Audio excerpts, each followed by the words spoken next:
I did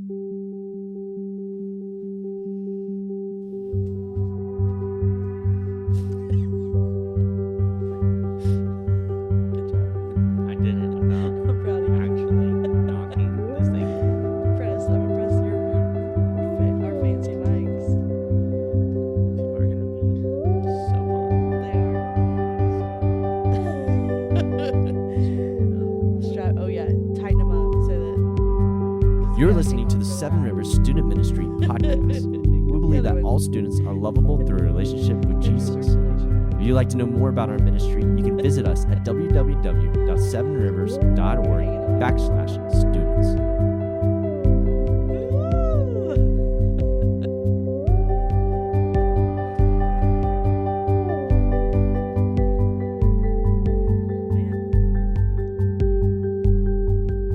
So last week, Sarah, the one and only Sarah, That's me. and me, Mikey, That's you. talked for a very long time. Shocking, we know. Got really excited about telling stories. Woo! So we split it into two. Yes. So right now, you're seeing us, but we're going to actually throw you back after It's the like transition. Is this like time travel? Time travel, kind of. Oh my gosh. It's kind of like Lost with all those flashbacks they had in Yeah, Lost. You we never don't- watched it? It might trip you out a little bit, Yeah. but lucky for you, we're wearing the same clothes. Same clothes. So it looks like we're not traveling in Exactly. time. It's like, yeah, this is like a time travel movie. It's We great. should write a book. About time Who travel. needs Stephen Hawking when we have I mean, Mikey and Sarah? exactly. So, well, you're listening to The Spilt Milk, the art. No, not art. There is no art in this. The mess. The mess. Of A lot parenting of mess. teenagers. And if you're listening to this and you're like, I cannot go another day with my teen, you're in a beautiful spot. You're with us. We're right there with you. Neither can we. Yeah, we love you guys. We're for you guys. And so this the whole purpose of this podcast is just to be your champion, come alongside you. Yeah. And to help you parent them through the messiness of it, essentially. And so last week we were talking about telling your story, and this is going to be part 2 of telling your story with your teenager and the complications and craziness of that. And that's what we want you to be able to do is to be able to leave this podcast and sit down with your teenager at night or for breakfast or before school or after school, wherever you are with them, and be able to say, hey, these are pieces of my life that I want you to know about me. And I want you to know about me because I want you to know too that I desire and long to know these pieces about you as well. So let's just go for it. So Let's go. travel back with us to part. Well, when we were originally recording it, we were thinking it was going to be one episode. One. But come back with us right now. Ooh, I know. Twilight Zone. Boom, the portal. He's producing more music this week, guys. I'm scared. Let's go. Okay.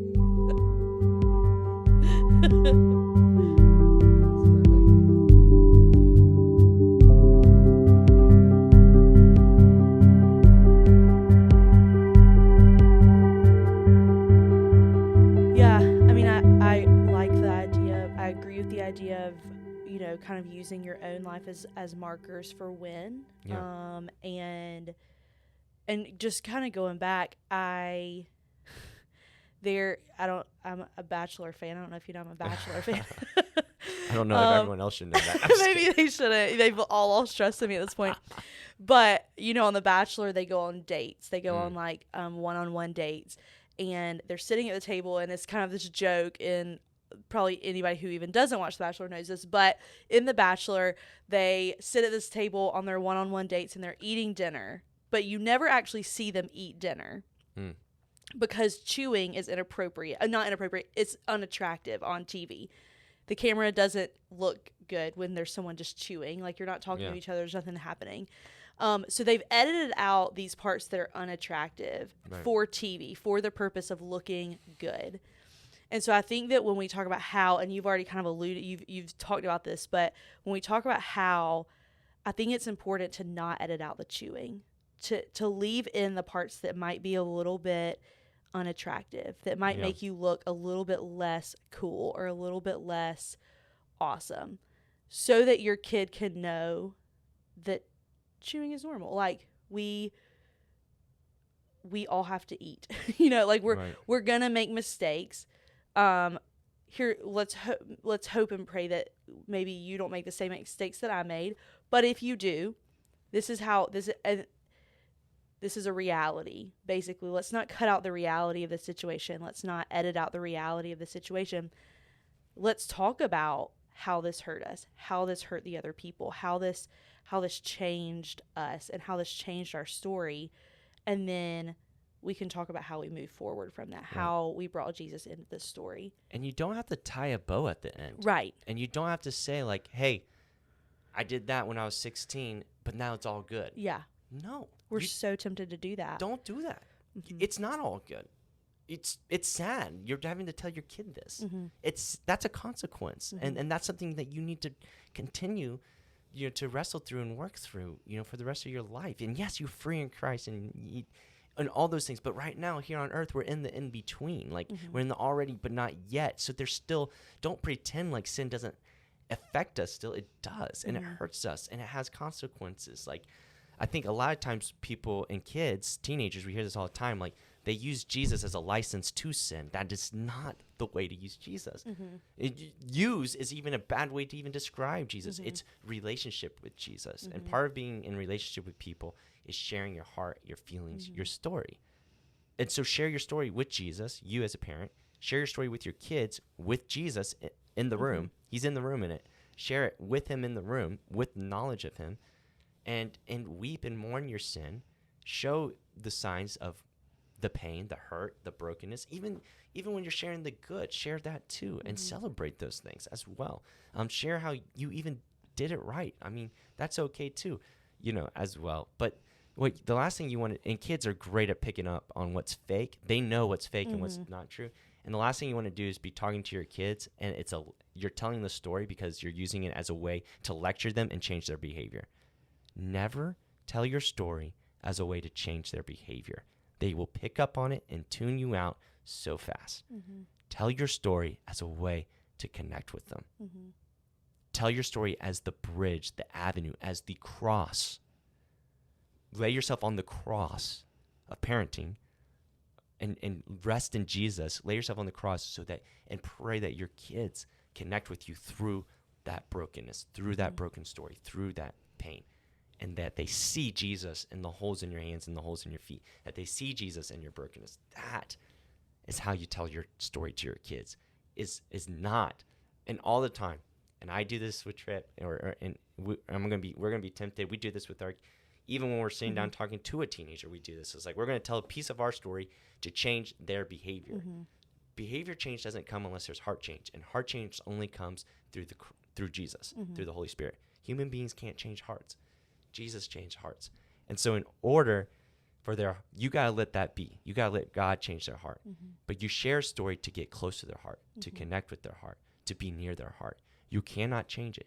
But if you're near their heart and you love Jesus, Jesus will be near there too. He's near your kids' hearts if you're a Christian parent listening to this. And so in sharing your story, they're going to see Jesus manifested.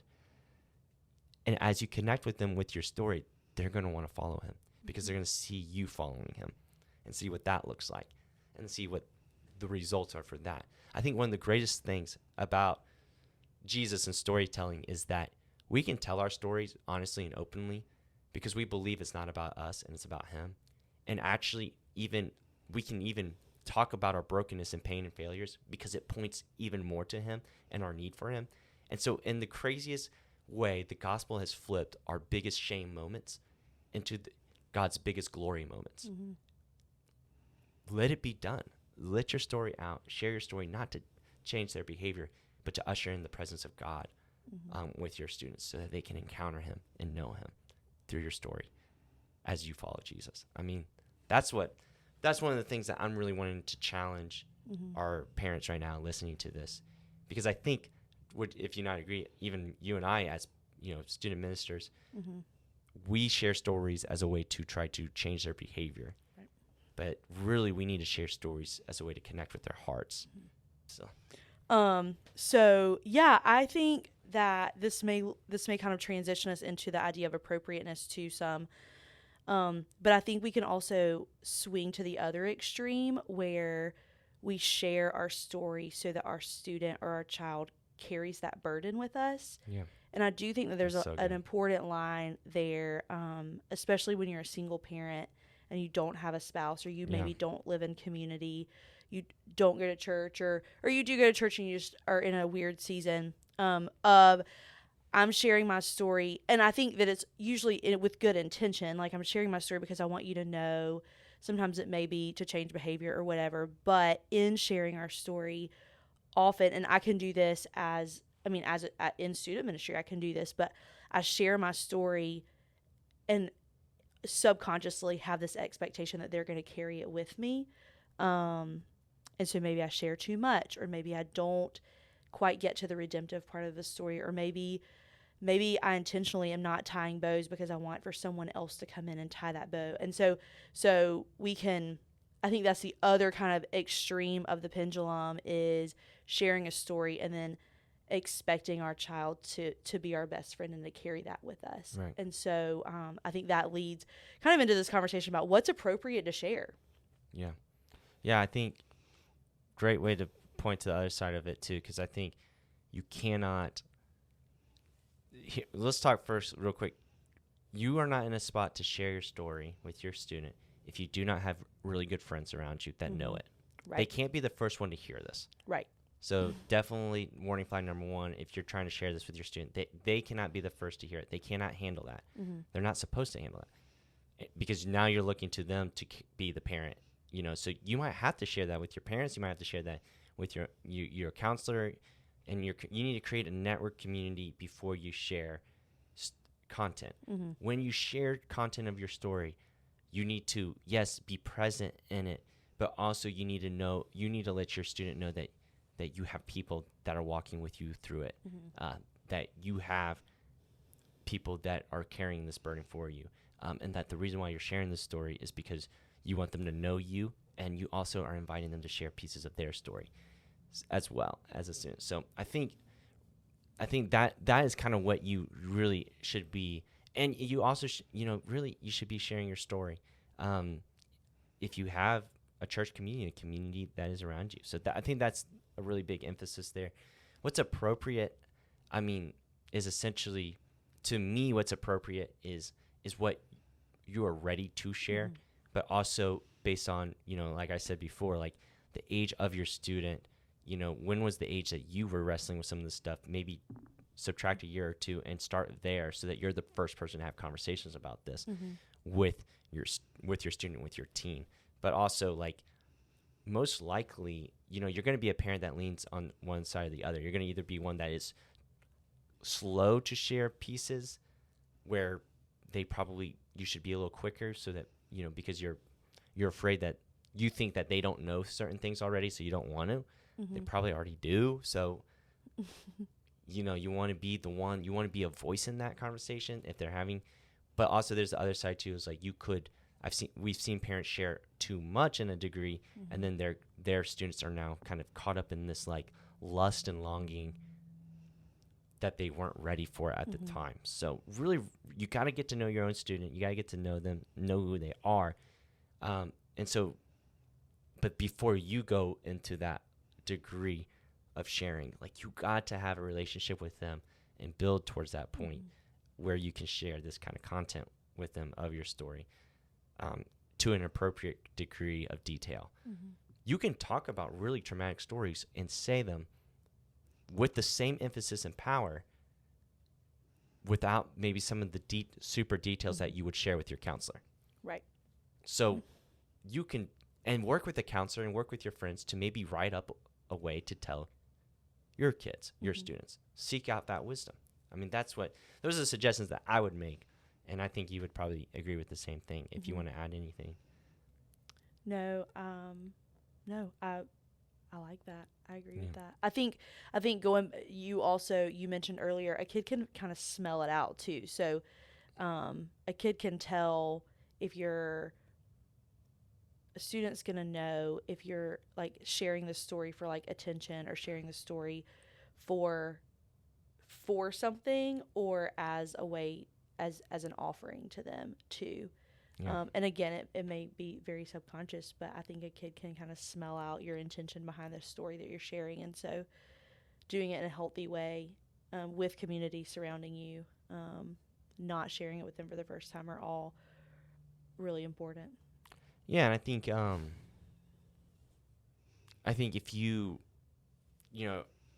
should give space for your kids to ask questions as well. You don't let them ask questions and answer them as honestly as you can, but also give your kids, you can say this phrase to them. You can say, hey, there's a piece of the story that I'm not going to share, but I will share with you one day, just not right now. So I'm going to share everything but this one piece, but just know that there is another piece in here if it doesn't fully make sense to you. And then we'll come back to it in a few years, or ask me about it in a few years. And I would love to tackle that with you. So those are the kind of things. And I think it would even be helpful if you were thinking right now, if you have a middle schooler or a high schooler, think about when you were in middle school and high school, start writing those things out, and then start thinking about what are the things that you wish you knew about your parents or wish your parents had conversations with you when you were in middle school and high school that would have helped you and benefited you. And what pieces of the story do you want to know about your own parents? And maybe ask your own parents as an adult. Go and ask them right now. Hey, mom, dad, your parents, when you were in middle school and high school, did you struggle with anything? And start asking them questions and have an opportunity to experience that as a child as well. And then learn from that, and then be able to come up with your own plan of like, okay, when he's in 6th grade, when Tripp's in 6th grade, I'm going to share these pieces. In 7th grade, I'm going to share these pieces. 8th grade, I'm going to share these pieces. And 9th, and it wouldn't be a bad idea in your journal to come up with a little bit of a plan of how you're going to share your story. You don't have to share, and I wouldn't recommend you sharing everything of your story in one sitting. A kid can't handle that. That would be 8 hours of their life, that they're not ready for. Gone. Do that. Don't do that. Just slowly process and bring it up as well. And those are things that I think, even as stuff happens in your child's life, they're going to create moments of resonating for you as a parent. Stop, pause in that moment that you're resonating with what they're sharing, and think about it. Should I share what they're sharing right now about what they're going through with their girlfriend or boyfriend resonates with me? Is this a moment that I can maybe disclose with them, like, hey, me too. This was something really hard for me as well. This is where I struggled, and and go on from there. Those are the things. And then I think I would say, try to stay away from shaming your kids with your story.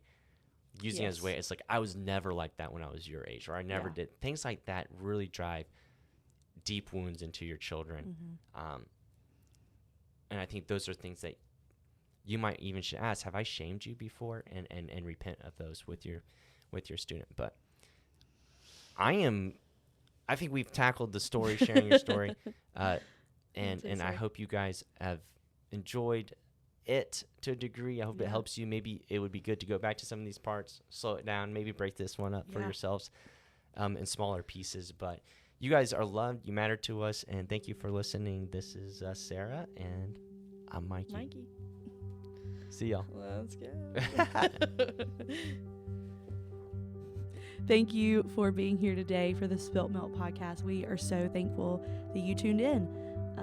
We would love for you to like and subscribe our podcast on whatever podcast platform you listen on. Also, if you loved this content, we would love for you to share this with your friends. We think this is valuable content, and we want it to get out there. Also, you can give us a 5-star review. That would be super helpful. It gets it to people who it may not have gotten to otherwise. If you want to follow us anywhere else, you can follow us on Instagram at 7 Rivers Student Ministry. You can also follow us on Facebook at 7 Rivers Student Ministry. And if you have any comments, questions, concerns, advice on how to podcast, you can email us at srsm@7rivers.org. Thanks for tuning in today.